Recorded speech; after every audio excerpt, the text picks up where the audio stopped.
Muhammadin sallallahu alaihi wasallam wa ala alihi wa sahbihi wa man da'a bi da'watihi ila yaumiddin.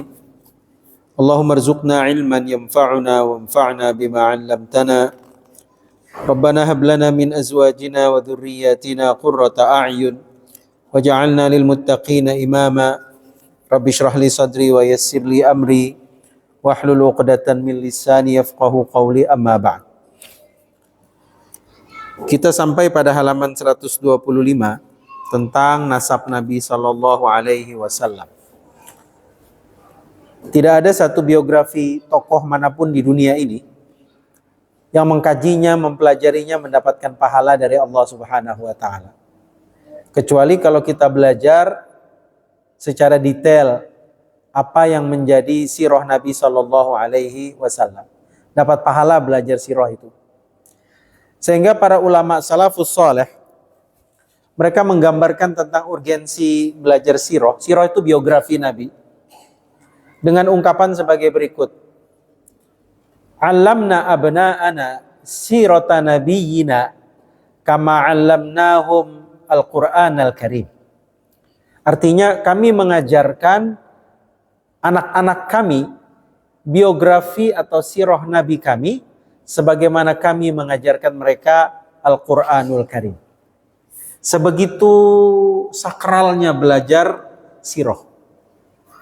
Dan fenomena tentang orang belajar Al-Quran, Balikpapan ini sudah bagus. Hampir setiap masjid ada TPA mungkin ya, ada tahfiz Quran. Di tahun-tahun 80-an, saya masih kecil itu, jarang kita menemukan di Balikpapan hafiz Quran. Sekarang orang menggambarkan Balikpapan itu bukan sekedar kota minyak, tapi kota para penghafal Quran. Kalau boleh saya bilang begitu. Banyak di mana-mana ketemu kita hafiz Quran. Nah, kenapa kita tidak tambah dengan generasi yang menghafal sirah Nabi mereka, biografi Nabi mereka? Kenapa kita harus mengkaji secara mendalam sirah Nabi Sallallahu Alaihi Wasallam? Sirah itu biografi itulah. Jadi peri kehidupan sejarah Nabi Sallallahu Alaihi Wasallam. Alasan yang pertama tadi saya sebutkan di awal, norma yang diceritakan di situ itu kalau kita baca, kita pelajari, dapat pahala. Iya, pahalanya besar dari Allah Subhanahu Wa Taala, supaya kita mengambil pelajaran dari kisah-kisah tersebut. Allah mengatakan, laqad kana lakum fi rasulillahi uswatun hasanah. Ada bagi kalian pada diri Nabi Sallallahu Alaihi Wasallam teladan yang baik. Itu yang pertama. Yang kedua, urgensi belajar sirah itu supaya kita punya sampel. Ketika kita ingin berumah tangga, ada ceritanya dari sirah. Ketika kita ingin berekonomi, berkeuangan, mengatur keuangan rumah tangga, ada ceritanya dalam sirah. Ketika kita menghadapi satu musibah, gundah gulana, bagaimana sirah menyelesaikan masalah itu? Ada semua, Pak. Kita aja kurang baca.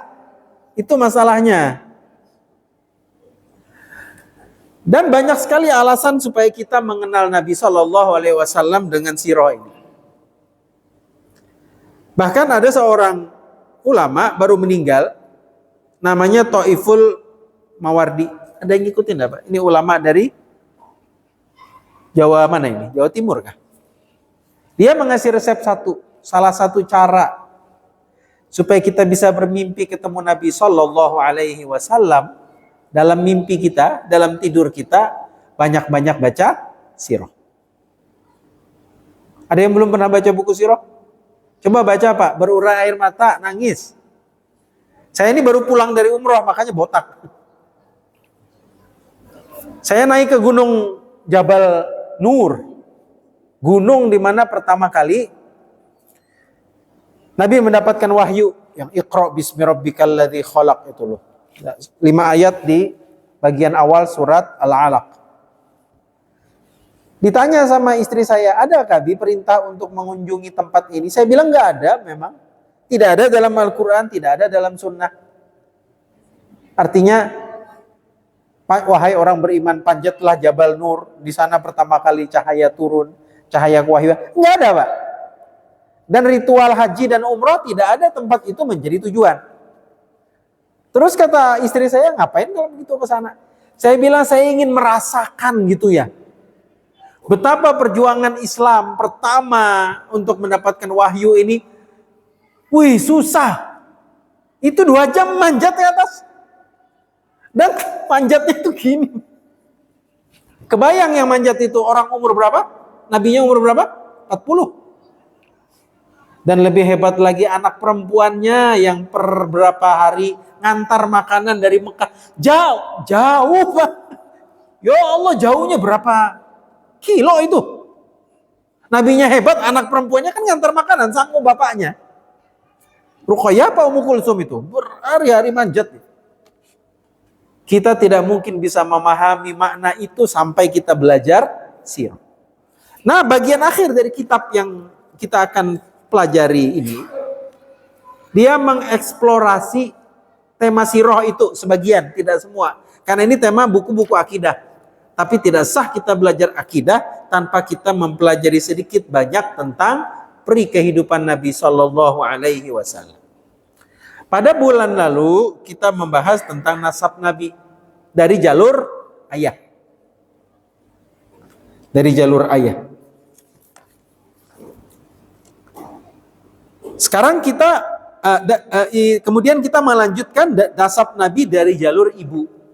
Nah, kalau ayahnya itu kan jalurnya begini. Muhammad bin Abdullah bin Abdul Muttalib bin Hashim bin Abdul Manaf bin Qusay bin Kilab bin Murrah bin Ka'ab bin Lu'ay bin Ghalib bin Fihr bin Malik ibn Nadhr ibn Kinanah ibn Khuzaimah bin Mudrikah ibn Ilyas ibn Mudar bin Nizar ibn Ma'di ibn Adnan. Selesai. Ke atasnya nggak disebut. Saya dulu waktu masih di pesantren, saya nanya, kenapa nggak terus ke situ sampai Adam? Cukup sampai di sini. Apa jawaban Imam Malik? Nih Imam Malik kasih jawaban. Imam Malik memakruhkan penyebutan nasab Rasulullah Sallallahu Alaihi Wasallam terus ke atas sampai Nabi Adam. Kenapa? Karena ketidakpastian kebenaran nasab tersebut. Artinya infonya hadisnya nggak ada yang sahih. Makanya cukup sampai yang sahih aja, sampai Adnan. Gitu aja udah. Atasnya nggak jelas. Kan berbohong atas nama Nabi kan dosa. Udah, Adnan aja yang clear, ke atas nasabnya tidak jelas. Stop sampai di sini. Apa kata Nabi? Man kadzaba alayya muta'ammidan falyatabawa maq'adahu minan nar. Barang siapa yang berdusta atas nama aku, maka siap-siap dia menempati posisinya, kedudukannya di neraka jahanam. Wal'iyadzubillah. Jadi demi kehati-hatian di stop sampai Adnan. Sekarang kita bahas dari jalur ibu. Adapun nasab beliau dari jalur sang ibu, yaitu junjungan kita Muhammad sallallahu alaihi wasallam bin Aminah. Nah, gitu ya ibunya. Binti Wahab bin Abdul Manaf ibni Zuhrah ibni Kilab. Nasab beliau dari sang ibu menyatu dengan nasab dari sang ayah pada kakek beliau yang bernama Kilab. Jadi rupanya kakek Nabi dari jalur ayah ada namanya Kilab. Dari jalur ibu ketemunya di Kilab ini. Jadi gini, set ketemunya di Kilab ini. Sampai di sini jelas ya? Jelas. Oke. Jadi ibu ini Aminah ke atas itu tadi kita dengarkan. Nah, Nabi SAW ketika hijrah dari Mekah ke Madinah, itu beliau tinggal di mana? Siapa yang dicari pertama kali beliau? Ternyata Banu Najjar. Nah, perhatikan nih kalau belajar sirah, tahu. Jadi Nabi hijrah dari Mekah ke Madinah kan diusir itu, lari ke Madinah. Yang beliau cari pertama kali Banu Najjar namanya. Saya nggak pernah dari dulu sampai beberapa hari yang lalu paham kenapa yang dicari Banu Najjar. Orang Madinah ini. Jawabannya baru ketemu Selasa malam yang lalu. Karena saya mau ngajar tema itu di Masjid Namirah, Balikpapan baru. Ketemunya apa? Rupanya Banu Najjar ini keluarga Nabi dari jalur ibu. Kan wajar Pak. Bapak orang Balikpapan, boyongan pindah ke Bontang. Yang dicari pertama kali siapa? Mudahan ada keluargaku di Bontang. Gitu logika kita gitu. Itulah yang dilakukan Nabi SAW. Pindah ke Madinah, siapa di sana? Oh, ternyata ada jalur keluarga besar ibunya di Madinah. Sukunya adalah Najjar. Makanya disebut Banu Najjar. Banu Najjar ini ada, di antara Banu Najjar ada anak yatim. Ada kakak namanya Sahal dan Suhail bin Amr. Meninggal ayahnya. Mereka ini didatangi Nabi SAW. Kata Nabi, nah, anak kecil, Bapak mau beli tanah buat dipakai pembangunan Masjid Nabawi. Masjid Nabawi yang sekarang itu loh. Oke. Apa kata anak kecil berdua ini? Ini cerdasnya anak-anak Islam ini. Kata mereka, ya Rasulullah jangan dibelilah. Mau kami wakafkan aja. Ini anak kecil sudah otaknya cerdas. Enggak mau bayar. Kasih aja.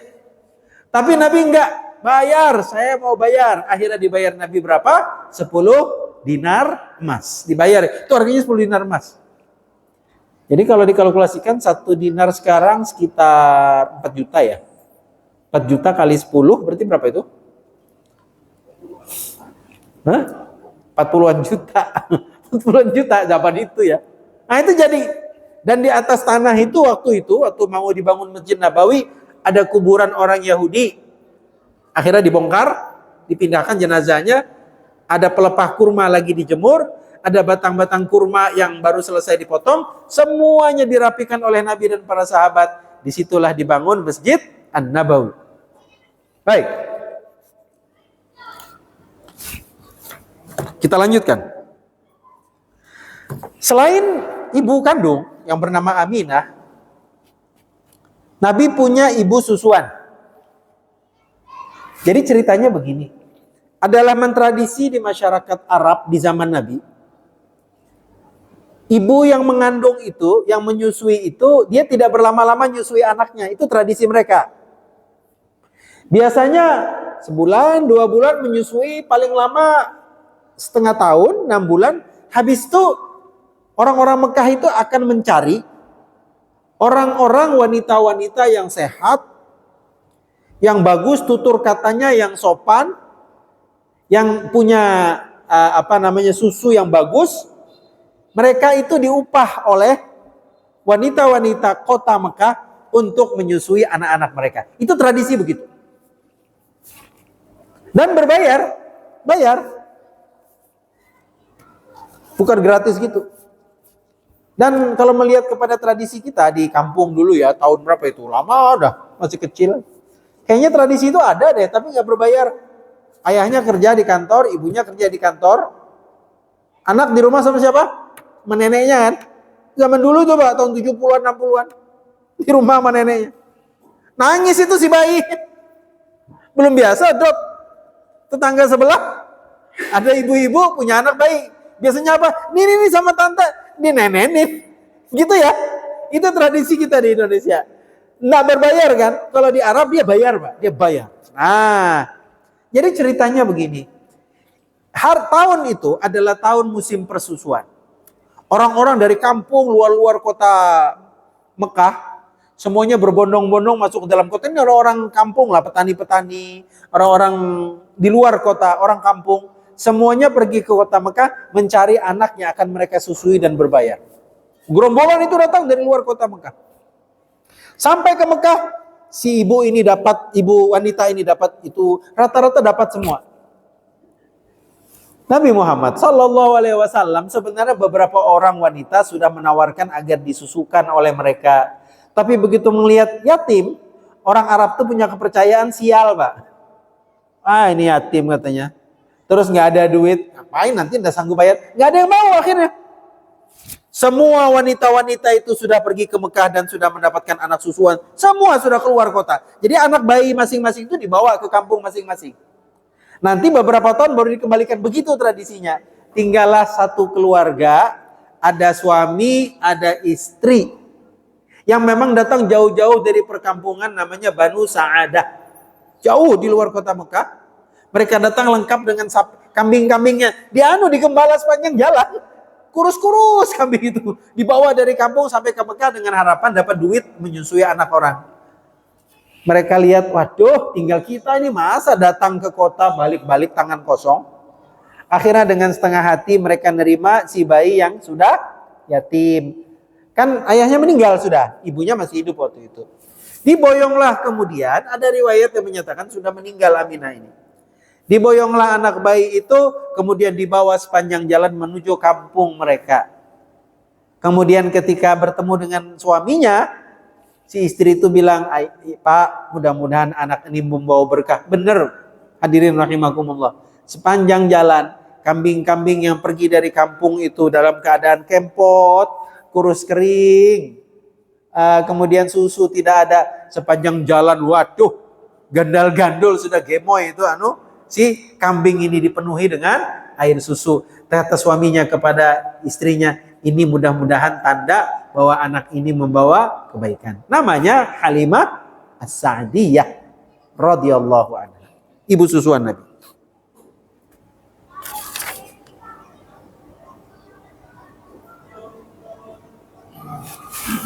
Baik, kita masuk ke tema yang lain. Kelahiran Rasulullah Sallallahu Alaihi Wasallam dan kewafatan beliau. Mauliduhu bi Makkatal Aminah, wafatuhu bi Thaibatal Madinah. Tempat lahir beliau di kota Mekah yang damai, sedangkan beliau wafat di kota Taibah Madinah Al-Munawwarah. Penjelasan. Nabi Muhammad Sallallahu Alaihi Wasallam dilahirkan di kota Mekah yang damai, lebih tepatnya di pagi hari pada hari Senin tanggal 12 Rabiul Awal, bertepatan tanggal 20 April tahun 571 Masehi. Ini rame-rame maulid ini, ada yang melontarkan satu pernyataan. Kami menyetujui, kata kelompok ini, bahwa Nabi dilahirkan di Rabiul Awal. Tapi kami tidak menyetujui dia dilahirkan di tanggal 12. Karena kata kelompok ini, tidak bisa kita menyatakan secara pasti bahwa tanggal itulah beliau dilahirkan dan kita meraihkan dengan maulid itu. Karena belum ada kepastian. Gimana jawabnya? Kita terima itu bahwa memang khilafiyah, Pak. Tanggal 12 Rabiul Awal, 12 ini memang khilafiyah. Tapi mayoritas ulama, menerima ini sebagai tanggal kelahiran. Dan Indonesia menetapkan tanggal ini sebagai tanggal merah. Ya sudah. Walaupun itu khilafiyah, ya khilafiyah. Anda nggak mau ya nggak apa-apa. Memang tanggal ini khilafiyah. Tapi masalahnya hampir 90% ulama menyepakati itu. 10%-nya yang nggak setuju. Ya monggo nggak apa-apa. Tapi kita menyepakati bahwa Nabi dilahirkan di bulan Rabiul Awal. 1. 2. Perhatikan tahunnya, 571 Masehi. Tahun 571 Masehi, itu Indonesia siapa yang berkuasa? Kayaknya Pesundan kuno. Sunda kuno. Majapahit itu tahun berapa itu? Terus Barat itu bagaimana kondisi dunia saat itu? Biar kita punya gambaran gitu ya. 571 itu gimana keadaan dunia?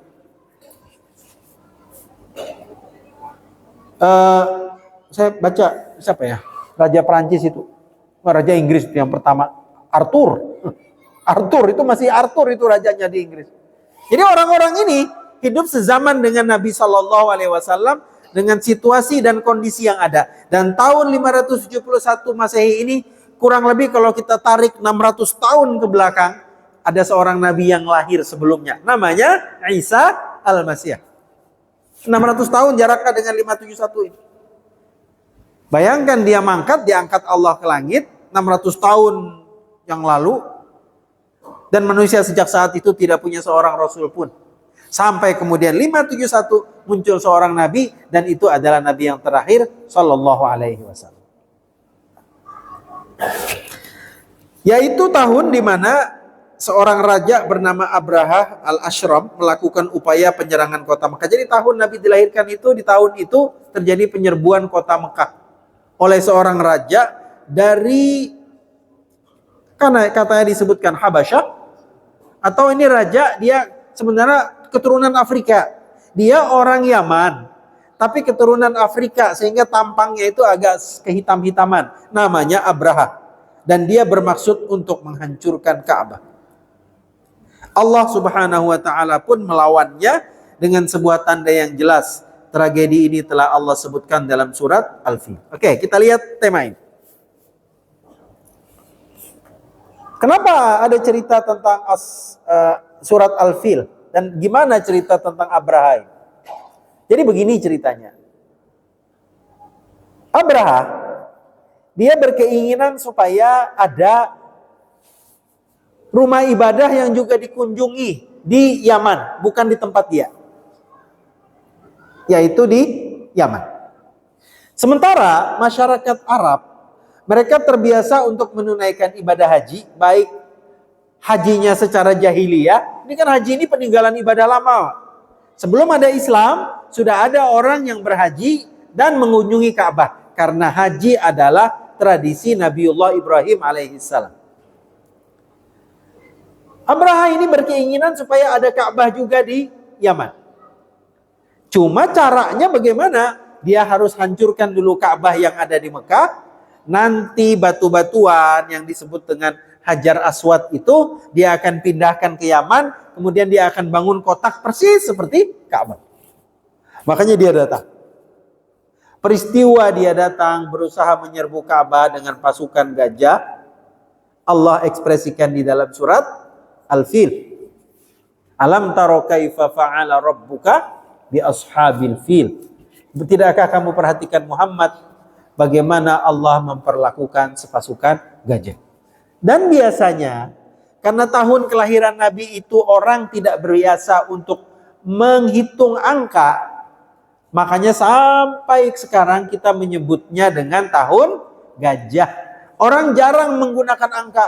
Kita tidak bilang apa? Tahun kelahiran Nabi 571 Masehi. Jarang kita hafal, Pak. Karena orang dulu memang nggak pakai angka dia. Nggak usah gitu, nenek saya almarhum 100 tahun lebih umurnya baru meninggal. Kalau saya tanya, saya orang Banjar. Nek, Tian lahir tahun bila? Sampean lahir tahun kapan? Apa kata nenek saya? Waktu durian runtuh di belakang rumahku, katanya. Gitu kan? Orang dulu itu begitu, Pak. Dia nggak pakai angka. Ada lagi yang bilang apa? Kalau Kai, waktu Jepang nyerbu balik kapan, dia bilang gitu. Suruh tanggalnya nggak tahu. Nah, sama. Kapan Nabi dilahirkan? Tahun gajah. Selesai udah. Oke, gitu ya. Ini tentang kelahiran Nabi Shallallahu Alaihi Wasallam. Sekarang wafatnya. Beliau wafat di kota Taibah. Lahiran Mekah, meninggalnya di Madinah, kota lain. Berapa jarak antara kelahiran sampai wafatnya beliau? 63 tahun lamanya. Jadi ada beberapa hari apa begitu ya. Jelas dibulatkan menjadi 63 tahun lamanya. Barulah beliau meninggal dunia. Beliau wafat di kota Taibah. Taibah itu kota apa? Madinah, Al-Munawwarah. Jadi begini sejarah Madinah itu. Madinah itu awal namanya sebelum Nabi ada di sana, namanya kota apa? Ada yang tahu? Ada yang tahu? Yathrib. Yathrib pakai ta. Yathrib. Tahu apa artinya Yathrib? Kota brengsek. Kota sial. Nah, gitu artinya.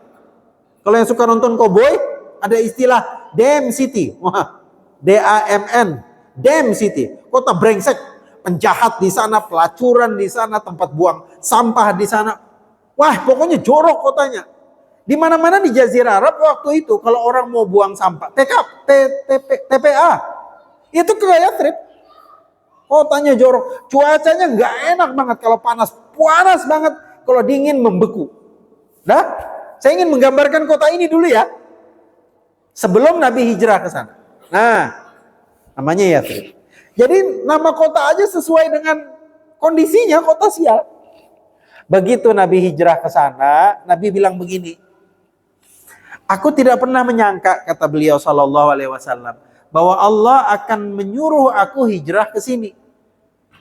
Karena yang aku mimpi, Nabi pernah mimpi, Pak, bahwa beliau akan hijrah juga keluar dari kota Mekah. Yang dalam mimpi itu adalah sebuah kota yang hijau, enak untuk ditinggali. Kiranya di situ.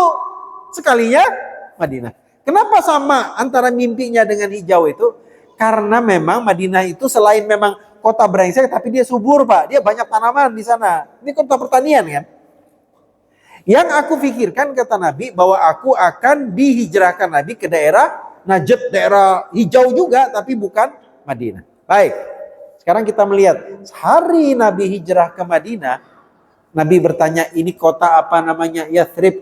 Kata Nabi, jangan dipanggil Yathrib sejak hari ini, tapi panggillah dengan kota Taibah. Sejak hari itu kaum muslimin terlarang keras untuk menyebut kota Madinah dengan kota Yathrib. Kalau sekedar bercerita sejarah kayak kita yang perlu juga kita tahu. Tapi kita jangan menyebutnya kota Yathrib, kita menyebutnya dengan kota Taibah.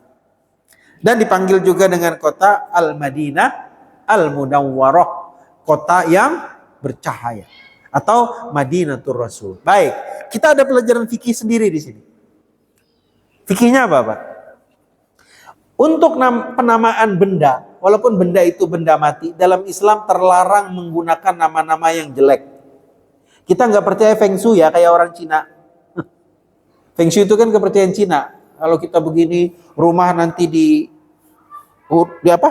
Tusuk sate lah, Feng Shui. Kita nggak percaya memang. Tapi selama sesuatu itu ada landasannya dari Al-Quran dan Sunnah, kita ikuti. Coba seandainya Yathrib itu oke-oke aja, Nabi nggak repot-repot ngerubah. Tapi begitu Nabi bilang apa? Yathrib, jangan, kata Nabi, ganti. Nah, berarti kalau kita punya toko, jangan dikasih nama toko itu kolor hijau kah apa? Ketek setan. Apalah gitu, jangan ya. Itu nama-nama yang terlarang di dalam Islam. Gunakan nama-nama yang mengandung keberkahan. Warung barokah. Begitu. Misalnya apa? Ya nama gedung, gedung putih. Itu boleh gitu. Jangan disebut dengan nama-nama yang jelek. Karena Nabi SAW, bahkan benda mati kan kota biasa. Ngapain diganti? Diganti oleh Nabi SAW, karena setiap nama itu insya Allah mengandung keberkahan. Kalau orang bule, dia menyebutkan sesuatu, what is the name? Ada pujangga Inggris namanya William Shakespeare. Dia ada menulis syair judulnya, isi syairnya what is the name? Apa arti sebuah nama? Enggak ada ngaruhnya. Dalam Islam enggak, Pak. Anak kasih nama dengan nama yang baik. Usaha kasih nama yang baik. Masjid kasih nama yang baik. Rumah kasih nama yang baik. Jangan sembarangan. Karena semua itu mengandung doa dan pengkabulan dari Allah Subhanahu wa ta'ala. Baik, jadi beliau wafat di kota Taibah, Madinah Al-Munawwarah, yaitu pada hari Senin tanggal 12 Rabiul Awal. Lahir tanggal 12 Rabiul Awal, meninggal 12 Rabiul Awal 11 Hijriah, bertepatan dengan tanggal 8 Juni tahun 633 Masehi. Beliau disemayamkan pada hari Rabu di kamar Sayyidah Aisyah radhiyallahu anha. Oke, pelajaran fikih lagi. Apa di sini? Meninggalkan hari Senin ya? Ya, meninggal hari Senin. Kok baru dikubur hari Rabu? Berarti ada penundaan berapa hari? 3 ya. Senin, Selasa, Rabu. Nah, pertanyaannya kenapa? Ini pelajaran fikihnya di sini. Pertama, alasannya adalah karena banyak sekali sahabat ketika hari Nabi meninggal itu nggak semua sahabat kan ada di kota Madinah bersama Nabi. Mereka terpencar jauh, ada yang di luar kota, ada yang bisnis kemana, ada keperluan keluarga yang lain gitu. Jadi untuk menunggu kedatangan mereka, ditundalah pengkuburan itu. Karena setelah itu kan tidak ada lagi yang melihat wajah Nabi ya. Jadi ini mau salam terakhir gitu dengan Nabi SAW. Satu contoh adalah yang terjadi pada Umar bin Khattab radhiyallahu anhu. Umar ini, dia berhari-hari nemenin Nabi waktu sakit, kan sudah mulai sakit. Sebelum hari Senin wafat itu sudah masih sakit Nabi.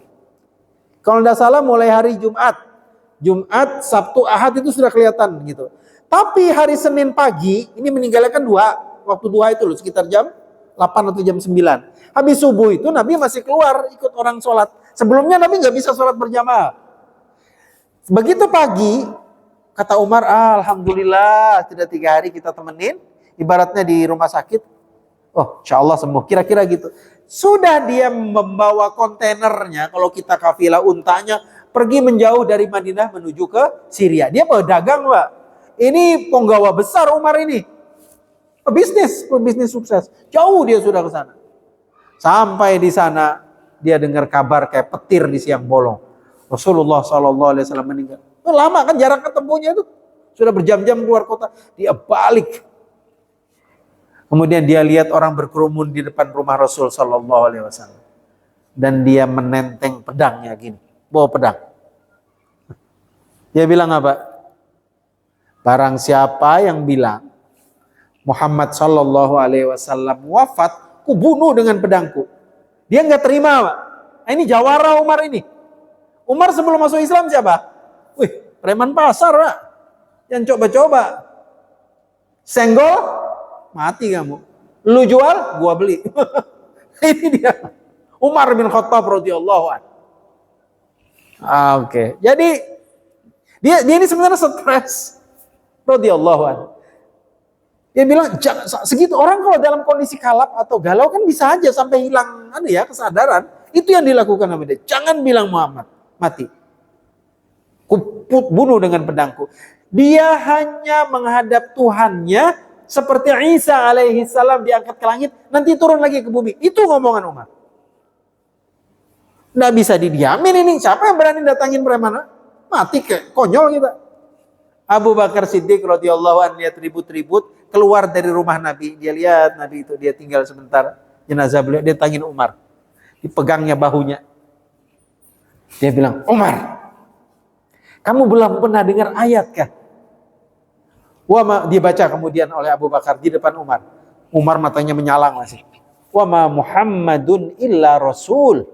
Muhammad itu tidak lebih dari seorang rasul. Qad khalat min qablihi rusul. Ini saya baca ayat. Telah ada nabi-nabi sebelum beliau. Afa immata. Apakah jika dia mati, au qutila atau terbunuh, inqalabtum ala aqabikum, kalian akan balik lagi menjadi orang kafir. Jadi ayat ini menunjukkan nabi itu mungkin mati, mungkin terbunuh sebagaimana nabi-nabi terdahulu. Kenapa kamu kayak gini, Umar? Umar dengar ayat itu, enggak bisa berdiri, Pak, dia lunglai, dia sadar kembali, kesadarannya langsung jatuh. Dicarinya mana Rasul sallallahu alaihi wasallam? Diajak sama Abu Bakar, dilihat itu. Apa kata Umar atau Abu Bakar? Tibta hayyan wa mayyitan ya Rasulullah. Indah banget rupamu ya Rasulullah ketika masih hidup dan setelah engkau meninggal dunia sallallahu alaihi wasallam. Baik. Kemudian kita pindah ke judul yang lain, kenabian dan umur Rasulullah sallallahu alaihi wasallam.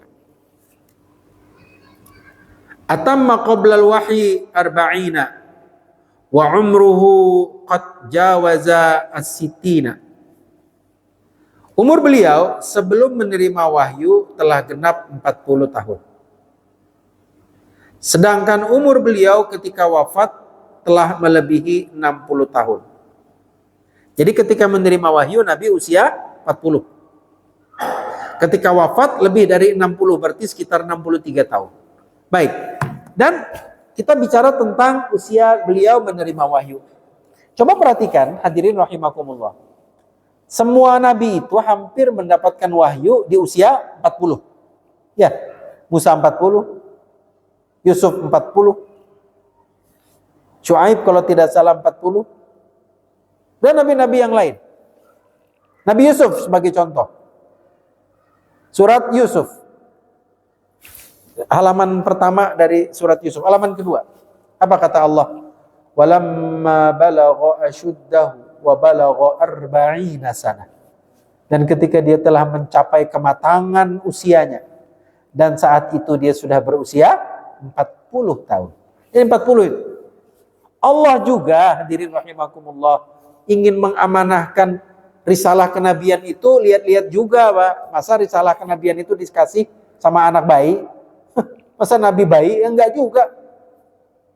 Nabi Isa alaihi salam, walaupun dia sudah diangkat sebagai ditunjuk bahwa ini akan menjadi nabi mulai dari bayi, tapi kan dia menjalankan risalahnya bukan saat bayi. Ya sudah 40 tahun juga. Semua nabi begitu. Dan kita di zaman modern ini menyebut kedewasaan itu memuncak, kelaki-lakian itu memuncak usia 40 kan? Jadi habis kuliah sudah mulai terus menikah, terus sukses finansial, sukses berkeluarga. Puncaknya di 40. Habis 40 sudah begini Pak, mulai mata kayak saya ngelihat orang bukan 2 lagi 4. Gini. Nah, kalau ini ketinggalan bingung sudah mau ngajar. 40. Nanti dulunya yang bilang Ebit GAD, bahumu yang dulu kekar, terbakar matahari, kini kurus dan membungkuk, gitu ya. Kita mulai dulunya dipanggil Om, dipanggil Bapak, dan pada akhirnya dipanggil Kai, gitu kan. Dulu yang kita berkaca gitu, sudah mulai ada uban di rambut. Manusia gitu takdirnya. Jalan yang masih kuat gitu ya, sini ke depan. Sudah kuat, manggah bilang orang. Setiap bangun tidur apa yang dipegang Pak? Lutut atau ujung-ujung jempol. Kenapa? Asam urat. Itulah manusia. Dulu uang kita banyak kita habiskan untuk parfum, untuk beli baju, untuk ganti HP. Sekarang mana? Dipakai untuk BPJS. Dan sering ketemu bukan di rumah kalau pagi. Di mana? Di rumah sakit Pertamina, di rumah sakit umum, berobat. Itu kita banget. Nah, itu manusia, kayak gitu. Kembali kepada usia 40. Orang bule menyebutnya apa? At 40, life has just begun. Pada usia 40, hidup sebenarnya baru bermula. Kita mulai dewasa sebenarnya itu, Pak. Tujuan hidup ini bukan sekedar yang kayak gini-gini aja tuh. Usia 40 kita sadar, rumah kita sudah mendekat untuk pulang. Gitu ya, bukan seperti biasanya. Kalau 40 itu orang masih nggak genah, kata orang Jawa, masih ke sana, masih ke sini, masih masih nggak keruan lah itu. Wah, itu alamat sudah. Usia 40 itu penentu. Kalau kita lihat ada orang usia 40 ke atas masih gitu-gitu aja, aduh sudah. Alam ya'ni lil ladzina amanu an takhsha'a qulubuhum li dzikrillah, kata Allah. Belum sampaikah waktunya bagi orang-orang yang beriman hati mereka ketika disebut nama Allah untuk menjadi khusyuk. Ini sudah momennya Pak. Saya kira usia kita ini sudah Bapak gitu ya. Ini sudah mungkin 30. Tapi waktu itu terus. Waktu tidak ada siaran tunda dan gak ada review ulang Pak. Rewind gak ada. Kalau bisa di rewind nggak apa-apa, kesalahan-kesalahan kita koreksi. Masalahnya dia terus dan pada akhirnya selesai cerita kehidupan dunia ini. Baik. Penjelasan. Ketika umur Rasulullah Sallallahu Alaihi Wasallam genap 40 tahun, beliau didatangi malaikat Jibril, nah ini usia 40 ya, dengan membawa kenabian. Jadi malaikat Jibril datang ke Nabi yang saat itu sedang berada di puncak Jabal Nur. Ada yang pernah pergi, Pak? Nah, saya cerita saya pergi. Habis berapa kali umroh, penasaran saya berapa? Kayak apa sih di atas itu? Berapa jarak tempuh? Kuatkah saya usia 50, hampir 55 saya. Nanti orang cerita umur, biar saya punya cerita gitu. Kayak saya pergi ke, apa sih nama masjid ini? Miftahul Khair. Biar saya ke masjid Miftahul Khair ada bahan cerita. Usia 55 ternyata masih bisa. Saya pergi ke atas, memang dengkul, waduh. Harusnya usia 40 lah, usia 30 naik ke atas. Tapi saya mau coba aja. Undakan pertama sudah nggak kuat, terus tak begini. Jalannya awalnya begini, mobil bisa. Begitu sampai ke puncak, gini. Wah, repot itu. Ada orang Balikpapan pernah mati di situ. Ibu-ibu lagi. Pokoknya kalau sudah berumur, gak usah naik deh. Lagi pula nggak ada tuntunannya, kecuali memang untuk menapak tilas gitu ya. Kita mau tahu di atas. Sampai di atas tuh curam gitu. Terus sampai di atas kemudian ada turun sedikit. Nah di situ tuh Jabal Nur. Jabal Nur itu kalau Mas ini susah berdiri. Dia sempit gitu, harus miring begini. Coba bayangkan di tengah malam buta di situ. Bapak-bapak kalau lagi tengah malam buta gitu ya, mati lampu. Terus tiba-tiba muncul sinar dari balik jendela. Kalau udah kencing lari itu. Atau baca ayat kursi, siapa ini? Nabi kayak gitu Pak. Di tengah malam gelap gulita. Gelap tenang. Bulan Ramadan kalau nggak salah. Tiba-tiba muncul makhluk, ada cahayanya, ada sayapnya. Kemudian dipeluk. Dia bilang, ya Muhammad, iqra. Muhammad baca. Nabi Muhammad SAW kan nggak bisa baca, nggak bisa nulis. Beliau buta huruf. Kata Nabi, ma'ana biqari. Aku tidak bisa membaca. Aku nggak pernah diajarin membaca dan menulis. Sampai beberapa kali begitu, akhirnya dituntun sama Jibril untuk membacakan ayat-ayat pertama sampai kelima surat Al-Alaq. Iqra bismi rabbikal ladzi khalaq. Khalaqal insana min 'alaq. Iqra wa rabbukal akram alladzi 'allama bil qalam 'allamal insana ma lam ya'lam. Itu 5 ayat. Habis itu nanti turun lagi bertahun-tahun kemudian sambungan dari itu. Nah, itu momen pertama manusia berkenalan dengan Jibril alaihi salam yang menurunkan wahyu Allah Subhanahu wa taala. Saat itu usia beliau 40 tahun dan itu terjadi pada hari Senin tanggal 17 Ramadan. Makanya disebut Ramadan itu tanggal 17 dengan malam nuzulul Quran. Ramadan kita itu bulan apa ya? Nanti Februari ya? Februari, Pak. Nah, ini kita mengenang ini. Nanti ada nuzulul Quran. Umur beliau saat itu lebih tepatnya 40 tahun Qamariyah, bukan tahun Masehi. Jadi tidak genap 40 tahun memang. Jadi 40 tahun lebih 6 bulan, lebih 8 hari. Bertepatan dengan tanggal 6 Agustus tahun 610 Masehi. Saat itu terjadi beliau sedang berada di Gua Hira. Sedangkan ayat Al-Quran pertama yang turun pada beliau adalah Iqra. Sebagaimana dijelaskan oleh riwayat yang sahih dari Sayyidah Aisyah. Kejadian ini juga diriwayatkan oleh Abu Musa Al-Ash'ari dan Ubaid ibni Umair. Imam Nawawi berkomentar, inilah pendapat yang benar yang telah disepakati oleh mayoritas ulama terdahulu maupun masa kini. Rasulullah SAW berdomisili di Mekah pasca pengutusan beliau selama 13 tahun, lalu beliau bermukim di Madinah selama 10 tahun. Beliau wafat ketika berumur 63 tahun Qamariyah, lebih 3 hari, atau dalam umur 61 tahun Syamsiyah, lebih 48 hari. Jadi beliau itu setelah jadi Nabi usia 40, 13 tahun kemudian tinggal di Mekah sebagai Nabi. Sebelumnya 40 tahun sebelumnya enggak. Berarti sampai usia berapa itu? 53 ya.